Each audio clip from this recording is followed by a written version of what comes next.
listening pleasure. Please, please, please, please, please, please. Relax, relax, relax, relax, relax, relax. Relax, relax, relax, relax. Relax, relax, relax. Now just kick back, kick back, kick back, kick back, kick back, kick back. And close your eyes, close your eyes. Close your eyes, close your eyes, close your eyes. And listen to some sneaker stories and history.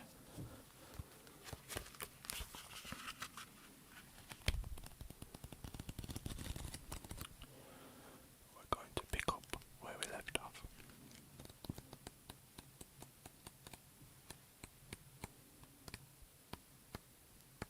Right about here. Last time we spoke about the Adidas Samba. Now, next up in the Hall of Fame is the original New Balance, and it's called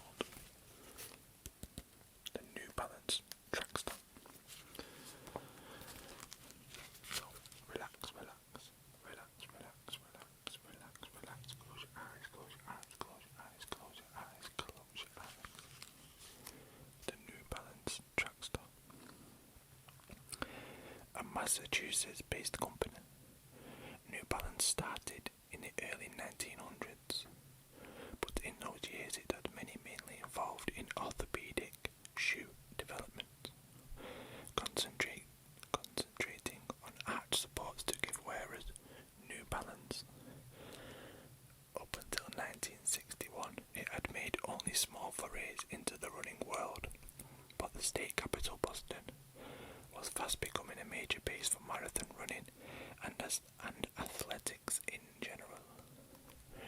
After a few attempts, the company finally produced a model that not only launched the company onto the sports shoe market, but also left an indelible mark on training shoe development. This model was the New Balance Trackstar. Two major features really made it stand out.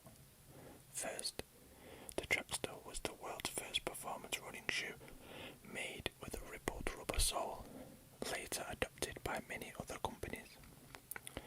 Second, it was the first model to feature width fitting. This feature is seen by those at the company as its major unique selling point. Width fitting means that the shoe is available in a range of different widths, using a sizing system that starts from a narrow 2A and goes up to an extra wide 4E. To this day, company representatives constantly measure people's feet at race events throughout the world and have discovered that more than 50% of participants require non-standard width fittings.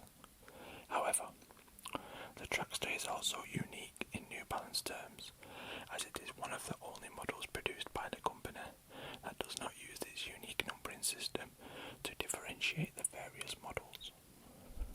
This groundbreaking shoe is being relaunched worldwide in selected outlets in 2003 as a tribute to its importance of its unique features. And here we go.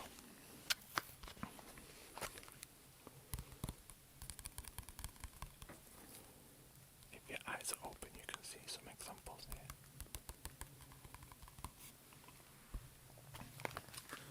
Now close your eyes, close your eyes, close your eyes.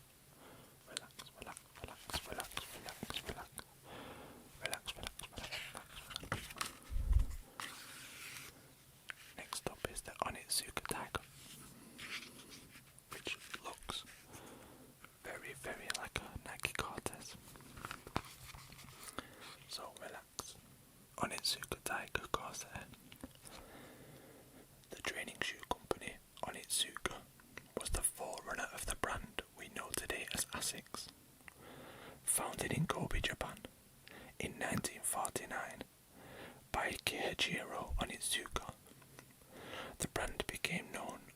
Onitsuka Tiger because the early shoes carried a tiger logo on the arch of the foot.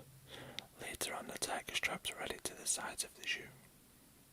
Onitsuka earns an entry in the Hall of Fame for a number of reasons, not least due to the early technical developments found in the shoe, and also because Onitsuka played a major part in the development of Nike. The company entered the world of training shoes in 1949 when Keiichiro Onitsuka, acting on his belief that playing sports was the best way to rehabilitate juvenile delinquents, endeavoured to make the best sports shoes in the world that he could. Using ideas from the world around him, Onitsuka pioneered new methods in trainer production. For example, by observing a local species of octopus, he had the idea of sunken soles to help grip. Another development was the adaptation of a motorcycle air cooling system to cool the feet of runners. The result was the Onitsuka Magic Runner. In 1963, these high-tech, low-priced Onitsuka athletic shoes were imported into the United States through a pair of entrepreneurs, Phil Knight and Bill Bowerman. At this time, they were operating as Blue Ribbon Sports, BRS, but later became the co-founders of Nike. After initial success with sales, BRS became involved with Onitsuka in the design of the shoes, developing the Marathon and Boston models for the company. One of the shoes that Bowerman worked on was the Onitsuka Tiger Corsair. After Bowerman redesigned the shoe, it was manufactured in Japan to his specifications and became the Onitsuka Tiger Cortez, and was a major seller for the Japanese company in 1968. In order to identify the very rare version of the Onitsuka Cortez model, look for the Mexico T24 label, meaning 24 hours training resistible.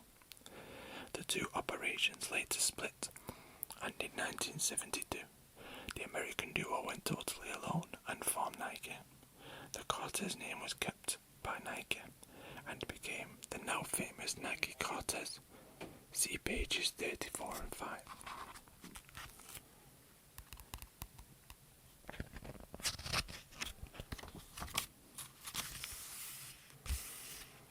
Next up is the Puma, and more specifically, the Puma Suede. The Puma Suede, also known as Puma State, is probably the most instantly recognisable of all the entries in the listing of grand old brands. There is nothing particularly groundbreaking about this sneaker, but it would be impossible to develop a Hall of Fame without its inclusion. Equally loved by various trainer faithfuls, the suede has even been involved in historical matters on a global scale. At the 1968 Olympics, the shoe released the same year was worn by Tommy Smith, the prominent equal rights activist athlete, when he made his famous Black Power salute. The suede gained greater prominence in 1974 when they were worn and endorsed by the Michael Jordan of the 1970s, Walt Clyde Frazier of the New York Knicks. The Frazier endorsed shoe became known as the Puma Clyde. The Clydes instantly became a hit, as Frazier was known not only for his basketball skills, but also for being sharp-dressed and smooth with the ladies of the court. Clyde Frazier was a man who had style, and his trademark was wearing a different coloured Clyde on each foot. At one point in 1985, more than 2 million pairs of the Clyde were sold in the United States alone. In cultural terms, the suede can be credited as the first shoe of b-boyism. The shoe was made famous by hip-hop crews, such as the New York City Breakers and the Rocksteady crew, who wore them constantly at early hip-hop jams in New York City. The sneaker's cult status, however you like to prefer, continued even after hip-hop's golden years, when the Beastie Boys announced on stage during their Check Your Head tour in 1994, wearing blue suede. Almost instantly fans were clamouring for the shoes, with the sign of the leaping cat. Call it what you will, the suede State Clyde is an integral part of training shoe history, and the Puma shoe is a timeless piece of classic design.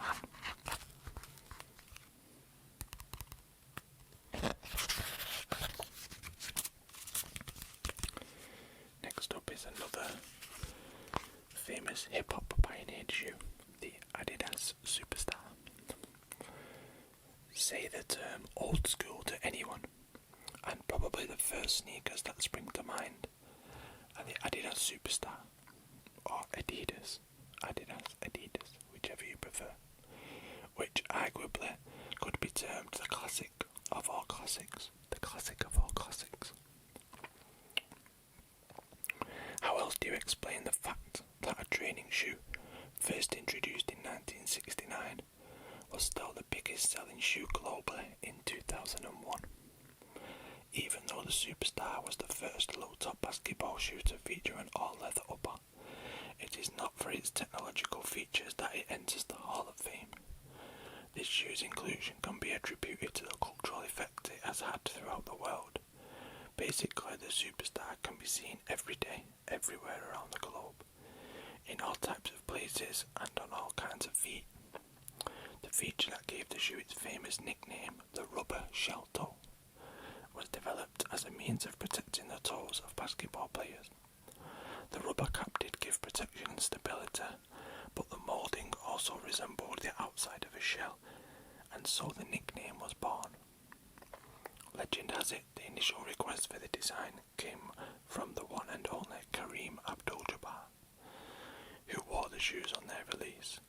He had requested the development of a low-top basketball shoe in order to gain extra agility around the court. However, the Superstar also came in a high-top version, and thus the Adidas Pro model was born, even though the shell toe was half suede at first. The model was so popular that it became standard prison issue in the United States, a fact that added to the shell toe legend. The shoe grew even more popular with the advent of hip-hop in the late 70s New York, when the local b-boys and fly girls sported the shoes as part of their new look. However, the shoes really went boom when they were picked up by Run DMC, who even wrote the song My Adidas in homage to their ultra stars. To this day, Superstars are associated with chunky laces or none at all, and are an essential part of the urban wardrobe. Yeah, so basically Run DMC used to wear their Superstars with no laces.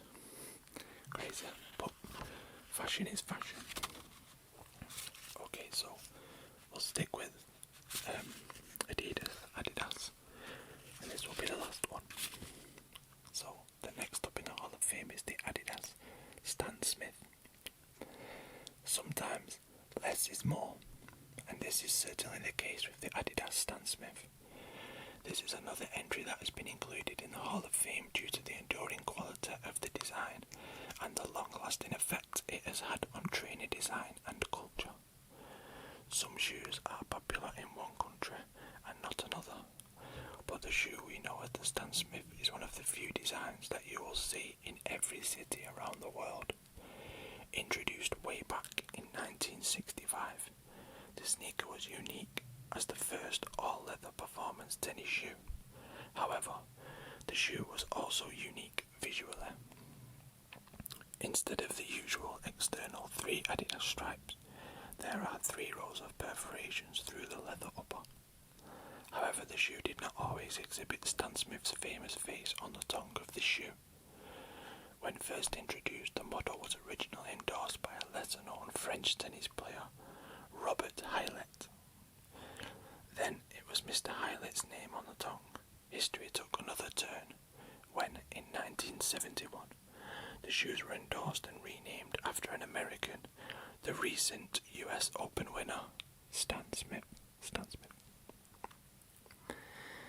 Since then, it has gone on to be one of the best-selling shoes of all time, having sold more than 30 million pairs. The model was initially released only in classic white, but as they continued to grow in popularity, they have since been released in many colours, including navy, red and black, and also the model with the Velcro straps. Reissued many times over the years, the rarest and most sought after shoes are the early models, when Stan's iconic smiling face was stamped in gold. The Made in France issue is also highly sought after by collectors. Ignore the posturing of the purists. These are classic shoes that seem to look good with everything. Wear them with pride. And if you didn't know the Stan Smith, there's his face.